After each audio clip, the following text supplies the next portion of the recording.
Dans ce tutoriel, nous allons voir comment créer dans un symbole graphique une forme et remplir cette forme non pas d'un aplat de couleurs ni même d'un dégradé, mais d'une image bitmap. Alors à quoi cela peut-il servir?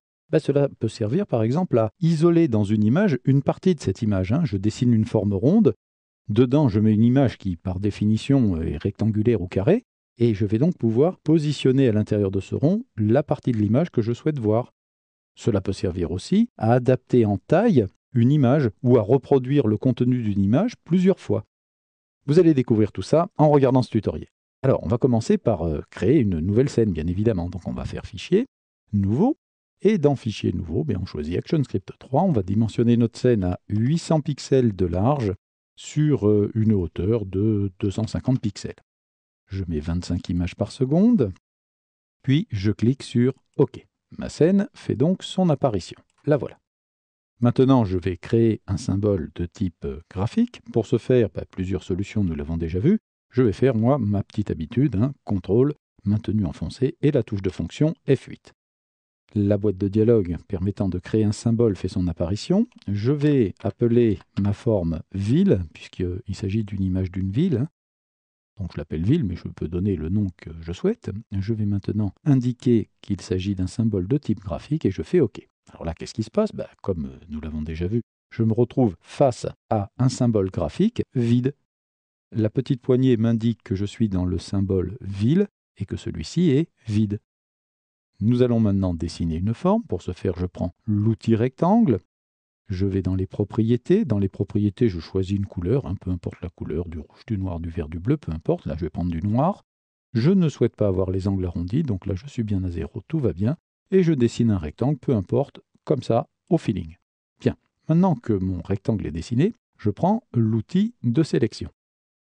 Je clique sur ce rectangle, et dans ses propriétés, à ce rectangle, je vais le positionner en x égale 0, en y égale 0, Rappelez-vous ce que je vous ai déjà dit, lorsque vous fabriquez une forme et que cette forme n'est pas susceptible d'être zoomée avant-arrière ou de tourner sur elle-même, prenez l'habitude de systématiquement accrocher cette forme à x égale 0, y égale 0, c'est-à-dire l'angle supérieur gauche près de la petite poignée. Parfait. Donc maintenant, il ne nous reste plus qu'à modifier la taille de ce rectangle pour l'adapter à notre besoin. Moi, je sais que ma scène fait 800 pixels. Je viens sur largeur. Je vérifie que la largeur et la hauteur sont bien dissociées. Pour ça, il faut que le maillon soit rompu à cet endroit-là. Donc là, c'est attaché, là, c'est rompu. Je viens donc ici et j'écris 800 pixels. Je vais dire qu'en hauteur, je souhaite avoir 150 pixels. Voilà. Donc maintenant, j'ai un rectangle qui est accroché en x égale 0, y égale 0. Il fait 800 pixels de large sur 150 pixels de haut. Alors, l'opération qui va venir maintenant, c'est de dire, à la place du noir, je veux mettre une image bitmap.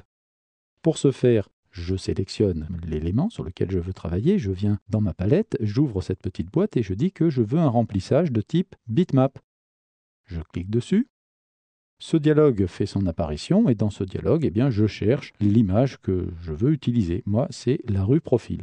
Donc, je vais cliquer sur cette image et je fais ouvrir, ou bien je double-clique sur le fichier rue profil, comme vous voulez, peu importe, les deux manières sont valides.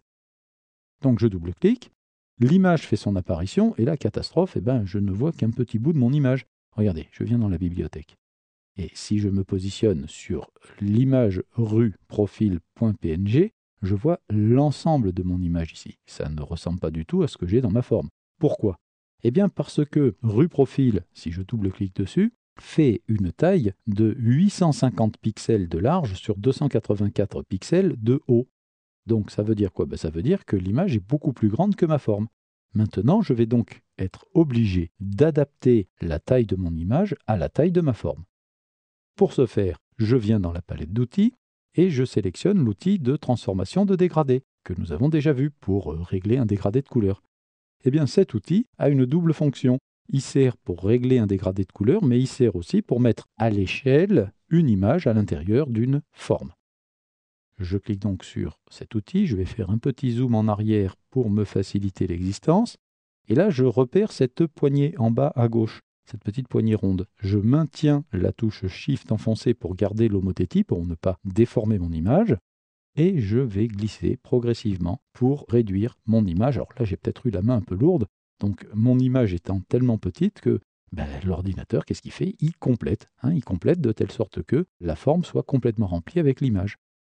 Donc ça peut être sympathique parce que ça permet de dupliquer plusieurs fois une même image à l'intérieur d'une forme. Je vais zoomer un petit peu plus. Voilà. Alors là, on va être sérieux. Je vais agrandir un peu par là. Hop là, là c'est trop. J'ai fait l'inverse. Je l'ai retourné. On va repartir dans l'autre sens, comme ceci, comme cela. Et on va venir, hop là, là. Maintenant, il faut que je la retourne dans le bon sens. Pour ce faire, on fait une rotation comme ceci. Et là, parfait, j'ai mon image qui est bien dans la hauteur de ma forme. Et la forme est complètement remplie par cette image. Alors, elle est remplie, mais comme la forme est plus large que la hauteur de mon image ici, j'ai l'image qui se reproduit plusieurs fois à l'horizontale. Et je peux régler, grâce au bouton là qui est au centre, la manière dont cette image va se reproduire. Vous voyez, le grand immeuble est ici, le grand immeuble est là. Si je me déplace un peu plus, hop, je décale les immeubles. Et je peux le faire aussi dans l'autre sens. Voilà. Donc là, j'ai réussi quelque chose d'assez sympathique, c'est que je vais faire disparaître l'immeuble. Voilà. Je ne vois plus que les petites maisons et une seule fois mon immeuble. Je reviens maintenant sur ma scène en cliquant sur séquence 1. Et là, il n'y a rien, ça c'est normal, puisque pour l'instant, je travaillais à l'intérieur de mon enveloppe de type graphique qui n'est que dans ma bibliothèque, elle n'est pas encore sur la scène.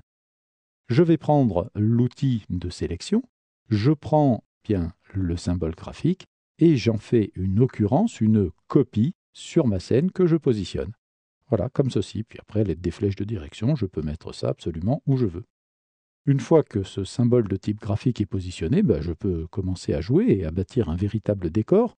Là, par exemple, je voudrais simuler la chaussée. Alors, le goudron, c'est quelle couleur? C'est d'un gris foncé presque noir. Je vais donc modifier la couleur de ma scène en cliquant sur Propriétés, en venant ici prendre la couleur grise. Ensuite, derrière, on peut éventuellement faire un ciel, donc dessiner une forme rectangulaire dans laquelle on viendrait mettre une photo de ciel, etc., etc. Enfin, vous avez compris le principe. Vous avez, grâce à cet outil, la possibilité de faire ce qu'on appelle par ailleurs, dans les logiciels de dessin 3D, du plaquage de texture. Voilà, donc là, nous avons vu encore une possibilité de remplir les formes à l'intérieur d'une enveloppe de type graphique.